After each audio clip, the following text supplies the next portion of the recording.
Good morning, everybody. Good morning. Hey.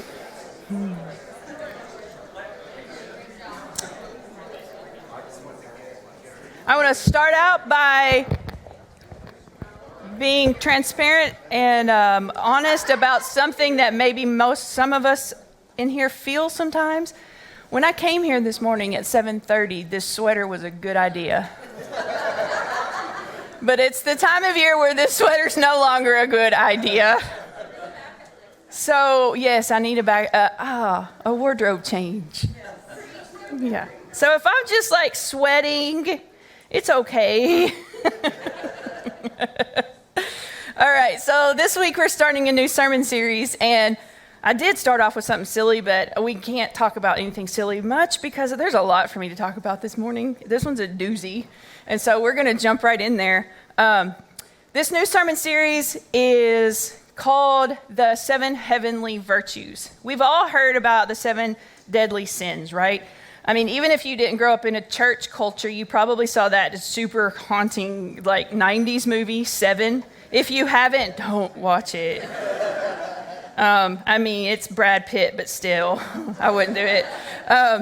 So over the next 7 weeks, what we're going to do is we're going to talk about the antidotes of those 7 deadly sins, the correctives or the contrasts of those. And we're going to talk about it as the 7 Heavenly Virtues series. So I think it's super important that as we start this, that we have to talk about sin.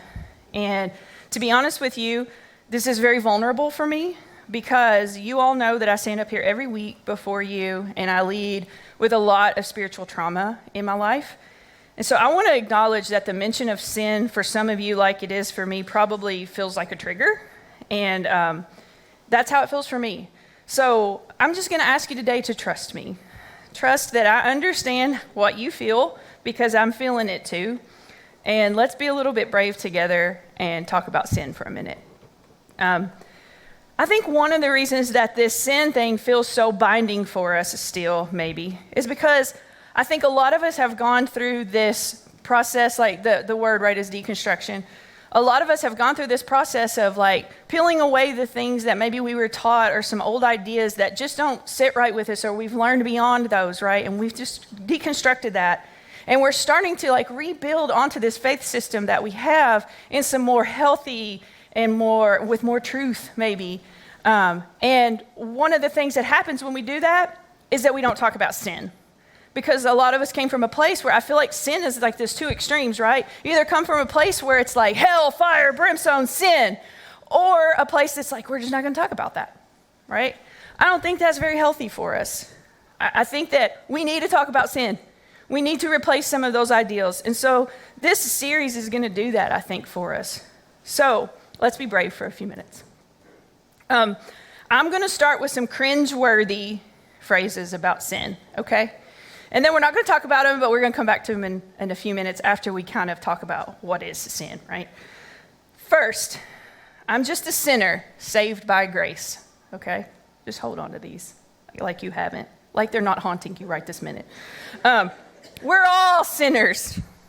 My personal favorite, hate the sin. Love the sinner. I'm so sorry you also know that. So we're going to come back to all of those. But we're going to talk about sin first. Like, what is it? Like, what is it? This is the big question. To do that, like, we're going to use the elephant in the room, this bullseye. So, you might be asking me, Carla, why in the world did you bring an axe-throwing game into the sanctuary to talk about your sermon? Well, because it's legit fun. And also, it's the perfect prop to talk about this idea of sin that we're going to tackle in the next few weeks. Because in the Old Testament and the New Testament, the word sin literally means to miss the mark or to miss the target. And what's that mark? It's Jesus. The target that we're all striving for is to be the kind of people Jesus taught us to be, right? To be like him. No matter where you stand on your faith journey, we're all trying to be good people. This is why we show up here, right? It's the end game.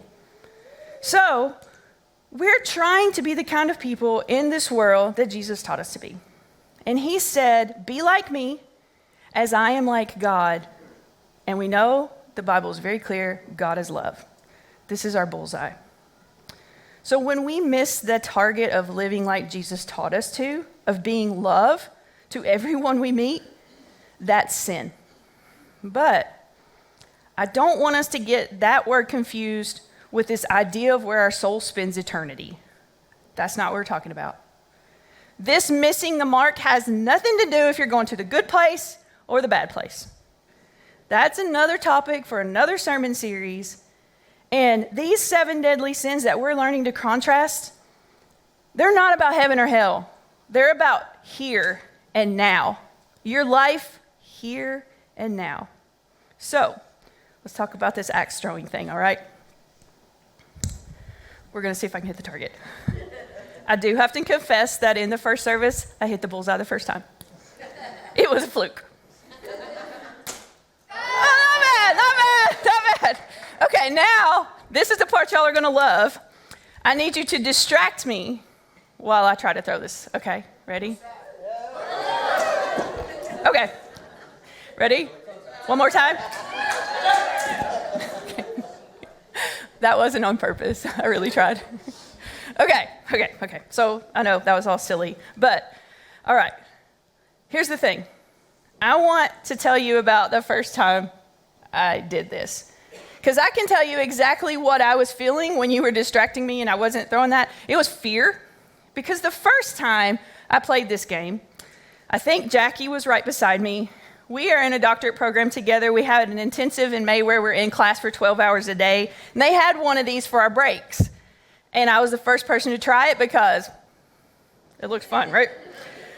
So I stood there and I very confidently, I have to tell you, it was in the MAC at the Melrose campus in their welcome center. That's where this was all set up. So I very confidently stood up there. I took my axe and I threw it and I missed the whole thing completely. It hit a wall and put a dent in it. So as I was doing that today when I wasn't looking, I was definitely fearing that I might break a window or a thermostat or a keyboard or, God help, a person. I don't know. So what does this have to do with sin, right? Well, a couple things, I think. When we let distractions become our main focus, when we take our eyes off the target, we miss the mark. And look, we're here on a Sunday, like I said. We could be out there enjoying this weather that requires us to take off these sweaters. We just want to be good humans, right? We want to live a life with love as our target. We want to be the person that Jesus modeled to us. That's why we're here. But we often let ego and stress and pain and money and ambition and bias and insecurity and fear, and you can fill in the blank for yourself. We let those things distract us from that focus. I think this is demonstrated so clearly through the story of Peter walking on the water. They see Jesus out there, and Peter says, I'm going to walk to you. And Jesus says, do it. He's like, come on, walk on out here. And he does. Peter walks out on the water. And then, do you remember what happens next?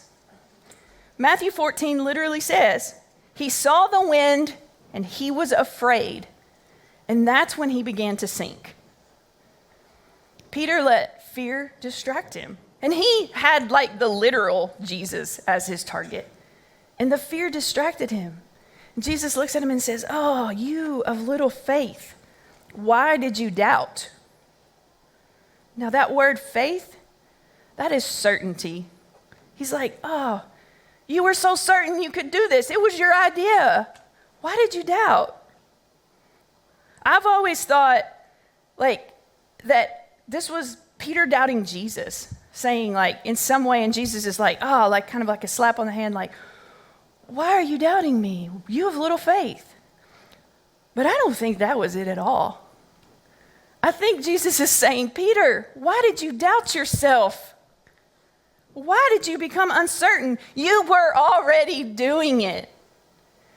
But when the waves and the wind came, he got afraid. He got distracted by his fear.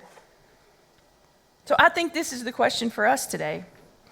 Why do we let distractions keep us from the target? Why do we let fear of loving others, ego, pride, insecurity, whatever your thing is. It goes on and on. Here's the thing. I think that we doubt ourselves way more often than we doubt God. Another thing I learned from this is the way I overshot it for the first time. Because sometimes we make it harder than it has to be. I've watched so many people do this since then. I've taken it to several events with children. And I always say to them, one, out of fear they might hurt each other. And two, because it's true, you don't have to throw that as hard as you think you do, because it'll just bounce right back. Some people listen, and some people don't. I think this takes us back to where we started today. I think so many of us have been told that sin is about keeping all the rules and doing all the right things, that we're so consumed with keeping those rules and so consumed with doing all those right things that ironically, that makes us miss this mark. So let me tell you this today. I want you to hear this, that following all the rules is not the antidote to sin. The antidote to sin is keeping our eyes on the target placed in front of us, Jesus. Letting him love us so that we in turn can love others. That is the true antidote for sin. If our focus is there, all these other things are going to fall into place. Lastly, you get multiple axes because we're probably not going to hit it every time. A lot of us aren't going to hit it the first time or even the third time. But you just pick those axes up and try again, right? That's the other thing. So how do we do this? I know you're thinking, oh, that sounds real great. Like, how do we do that? How do we ignore these distractions? They're always there. How do we keep our eye on the target when the distractions are everywhere? I mean, Peter was literally on water and a storm came. Like, who can blame him, right? Well, I'm not going to pretend to know that for you because I barely know that for myself. But I can tell you what I have learned from watching Olympic biathlon athletes. If you don't know who those are those folks that cross-country ski like for a really, really long time, and then they have to stop and shoot a target. That sounds so incredibly hard to me because not long ago, or maybe too long ago, I don't know, I ran a half marathon, and if you had asked me to stop every 2 minutes and shoot a target, there's no way. There's no way.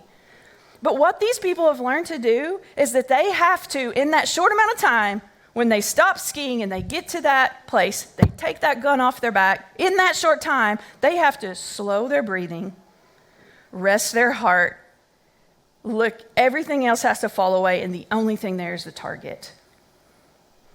This has been so important for me to learn. I'm still learning it. But we have to breathe. We have to center ourselves. And that's going to look different for each one of us. But I can tell you how it looks for me. For me, it looks like sitting on my porch every morning with a coffee, listening to nature, and listening for God in that. And I can't tell you the amount of times I've been sitting there and things I wasn't even thinking about before come to mind or come to my heart, or I think about somebody I need to call. I'm going to tell you guys, I'm not sitting there being like, oh, dear God, I'm in this middle of such great prayer. I'm just listening to birds, and just with the intent that God is there. And that's how I center myself. That's how I breathe. Another thing is, I have anxiety, which is much better since Jesus gave me Prozac, but I'm also empathic and intuitive, and certainty for me, it usually comes by the way of my gut. But there are so many times that I can't tell, is this intuition or is this anxiety? And so I've had to learn how it shows up for me. And for me, anxiety shows up here, and it shows up with a fast heartbeat and heavy breathing and a buzz that if you right now are going, then I'm sorry, because you know what anxiety feels like too, because it's a buzz in there that you just can't stop, right? But for me, intuition shows up here, and it shows up like certainty, and it shows up like sureness. But it is real hard for me to tell the difference in those sometimes. So I just have to stop. If I can step away, sometimes, guys, I go to the bathroom because we all know I'm not a mom, but I know that's the only place you all get peace sometimes. So sometimes I just step away and I just have to say, which is this, Don't That's what it looks like for me. And here's the thing, like, when you start to practice those muscles, they start to take shape. They start to take shape. So, let's go back to those horrible sayings from the beginning, right? I'm just a sinner saved by grace. Well, this is way less triggery and cringy for me when I stop and I think about the fact that sin is not this scary, scary thing that's going to make me burn in hell forever in eternity. When I realize that sin is just simply this missing of the mark of what God's love looks like, well, then in that case, yeah, I missed that mark. I missed that mark a lot. But also daily, grace and love is showing up and healing me over and over and over again. So am I a sinner saved by grace? I guess you can say I am. What about we are all sinners? Yeah, every single one of us misses that mark, right? Humans are always going to be human. They always have. If you read the Bible, you open up, it is story after story of people and God being God. God showing up with love and God showing up with redemption. Because that's just who we are. I want to reclaim that whole we are all sinners thing today. Because to me, that's always been like a reason for self-deprecation, right? A reason to feel less than, a reason to feel like I was born bad. And in order to get fixed, I have to work myself to the bone and do everything and follow all the rules. But that's just not it. Let's let we are all sinners be this catalyst for grace and love, because we're all missing the mark. We are all in need of the kind of healing and grace and love that Jesus has for us every day. And we all want to be that grace and love for others, right? That phrase doesn't mean I'm bad. That phrase means I am human. And I think this is just an invitation to love the person in front of you, starting with the one in the mirror. I think maybe a better way to say that is we are all a work in progress. You, me, the person on the street, everybody we meet, all of us, we're a work in progress. And then that last one, hate the sin but love the sinner. Well, that one is crap. I feel like those words should be banned because there is zero place for hate when it comes to loving people and knowing that sin is missing the mark, right? We all miss the mark because we all are humans. So how very hypocritical is it of us to say those words? Hate the sin, love the sinner. Well, that's pretty hypocritical, and that one should be banned. You heard it here first. No redemption on that one. So sin could be its own sermon series, guys, and I think because of that, we will keep revisiting it throughout this series. I know that Laura's going to keep talking about it because we got a lot to unlearn and relearn, right? We just do. But I have to move on to humility. And let me tell you guys what humility looks like. I said this in the first service. It looks like on the way to church to talk about humility, you spill your coffee all down your leg and you sit in it for the next 10 minutes. And from top to bottom, you have a big coffee stain. That is humility. Oh, goodness. That's a true story about this morning. All right, so let's start with pride. Oh, this is a fun one, guys. We're going to start with pride, and then we're going to talk about how we move on and combat that. And remember, again, I am not pretending like I have this figured out, because how ironic would that be if I said, oh, I have this pride thing figured out, I no longer am proud, and now I will tell you how not to be too. Exactly. It's laughable. Yeah. But there are a couple things as I've been thinking through it this week that I think we need to start with, because I think there are a couple of ways to look at pride. I think if you pull up a dictionary, these are literally two of the descriptions, just in my own words. But I think it's key to know this. The first one is there's this sense of being like exceptionally pleased or proud of a quality or skill in yourself or someone else. And this might look like your child has been working on something like figuring out this task or this goal or this project, and then they do it. You should be proud of that. You should be proud of them for that. There's nothing wrong with that. That's not what we're talking about here. But then there's this other thing where you have this excessively high opinion of you and your importance, right?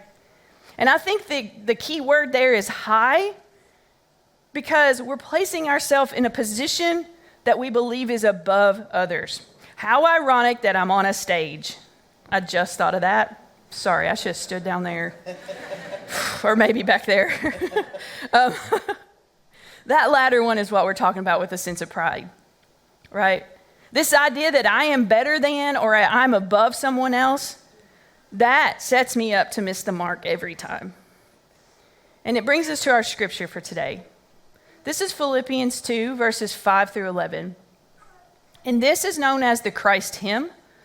We don't know if Paul wrote this or if someone else penned it and he just decided to bring it into his writings, but this is how it goes. It's been known as that since then.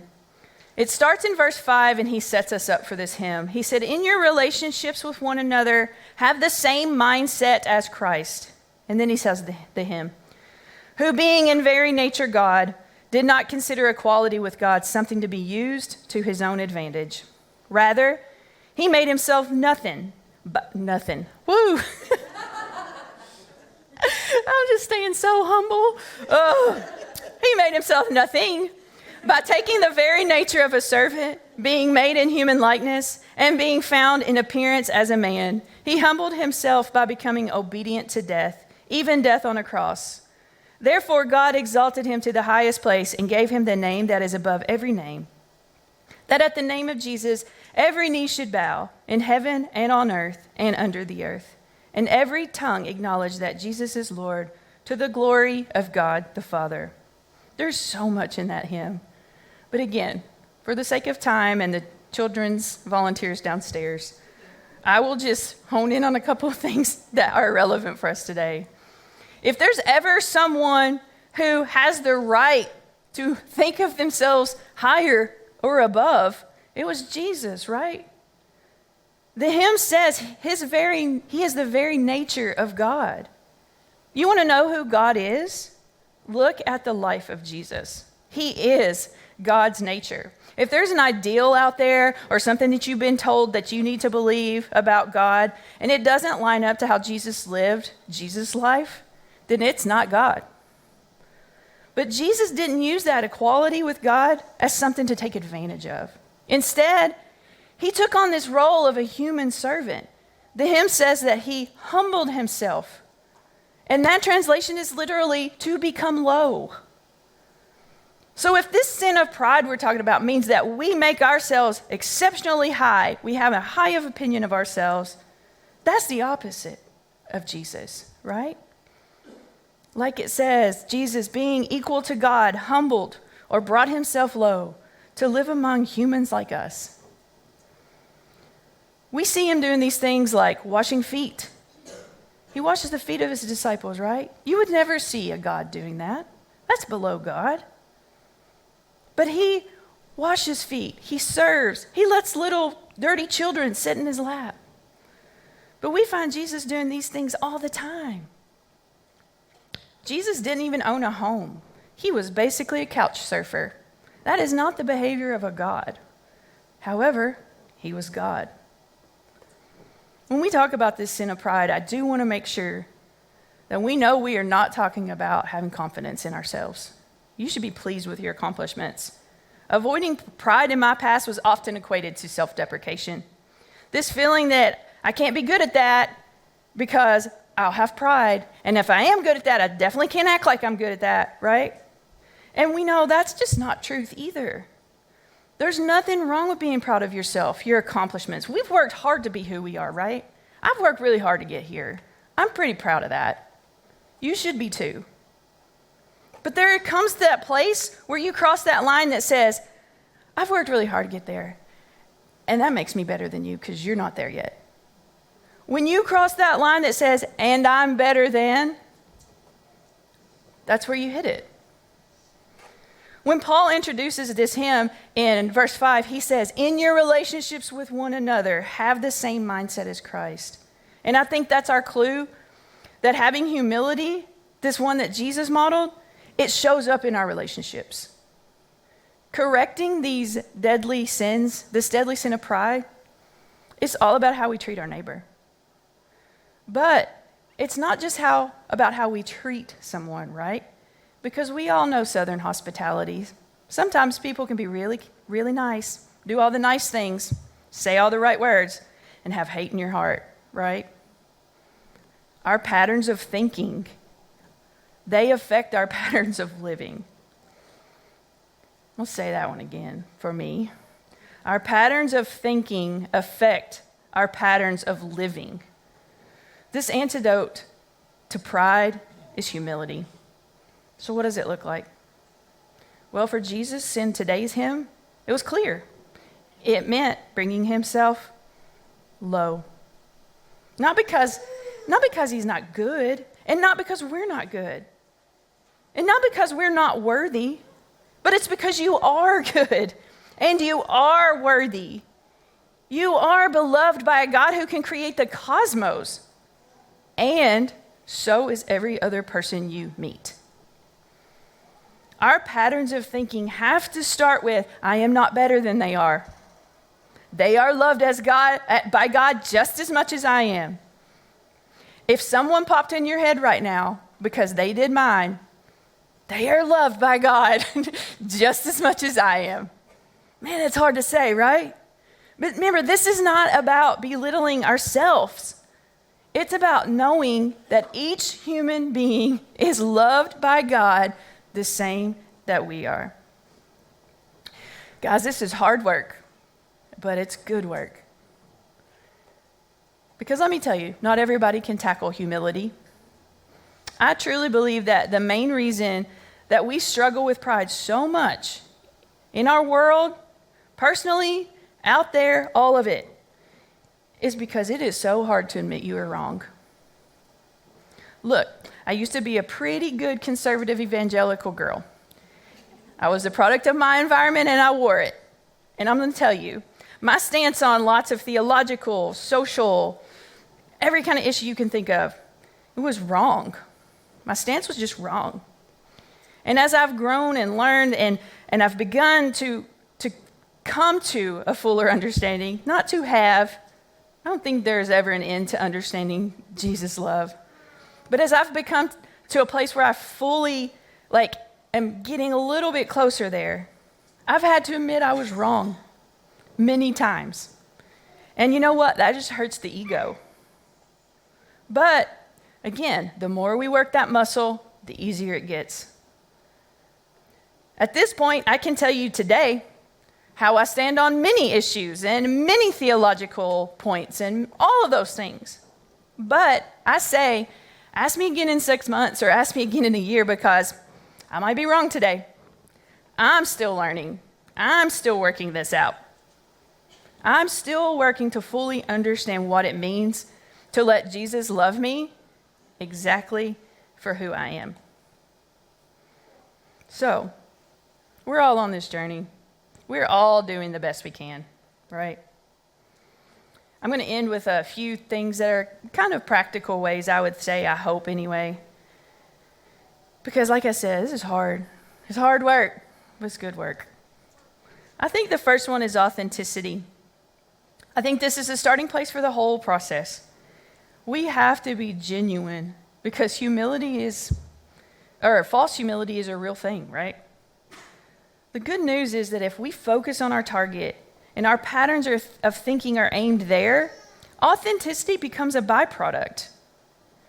But we have to be genuine in the way that we lift others up, not out of our own selfish ambition, but out of a selfless love. I think the next one is gratitude. When we're thankful for God, when we're thankful for other people, when we say, oh my gosh, I'm so thankful that person was this or did that, we're saying, I needed them. I needed them. And gratitude says there's no place for humility, right? There's no place for ego. You can't be all me when you're saying I'm thankful for this and this and this and him. Yeah? I think you have to admit. You have to admit you're wrong. You have to be able to admit we're wrong. And we have to be able to apologize for those things. You talk about the core of humility. When I can say, hey, I was wrong and I'm sorry for it, well, that's a good start. It's a good start. I also think we have to celebrate. We have to celebrate other people. You know you've met somebody who has a little bit of a problem with pride when they feel threatened by the success of somebody else. Because friends, this world is hard. We have to genuinely celebrate each other, right? We have to know that someone else's success, it is not a detriment or a threat to my own. We have to be able to celebrate each other. Then there's connection. I think you have to be able to ask for help. You have to be connected to people. I see some of you out there saying, I don't need help. I don't have to ask for help very often, Carla. That's fine. I'm not going to say anything about it. I'm just going to quote Betty Ford. She said, you can make it, but it's easier if you don't do it alone. We've been taught that asking for help equals weakness, but I think it's just the opposite. And this last one, you have to have a CTJ friend. That's a come to Jesus friend. You know, some of you know who I'm talking about in your life. Those people are going to keep you humble. You know who I'm talking about, right? You need those people who can see you teetering on that edge, and they'll say, and then they'll let you know about it, right? They'll let you know with love and kindness, and you trust them fully because you've built the kind of relationship with them that can hold that tension, knowing that at the end of this, you're still going to love each other. And ideally, this whole come to Jesus situation is mutual. And sometimes you have to pull them off that little pride ledge. Sometimes they pull you off. I think those people are really important. I have several of those people in my life, and I don't know what that says about me, that I have multiples. But I do. Our dear friend Jeremy is one of those people for me. And I will have this confession moment with you all. Last year when I was setting up that, you know how we do that really cool, beautiful communion table and have the whole service around communion. I had this vision in my head what that was going to look like and how the service was going to go. And I got here and we were setting it up and it was just like, I was like, oh, I hope this is right. And I hope that is right. I hope. And then there was a lot of I going on. And so I had to take a moment and like set myself down and say, Carla, oh my goodness, this is not about you. This is not about how it looks. This is not about any of that. Like, that's not what this is about. Like, you're missing the mark. I had to set myself down and say that. And so, I mean, I got a little particular. Some people might say it was bordering on controlling. But I think that's probably a little much to say controlling. But anyway, after I took that moment, I went up to Jeremy and I said, Jeremy, I'm really sorry if I was a little controlling earlier. And you know what that punk said to me? He said, self-awareness is a good thing, Carla. I love him so much. I'm so thankful for him. You know I would have given that right back to him.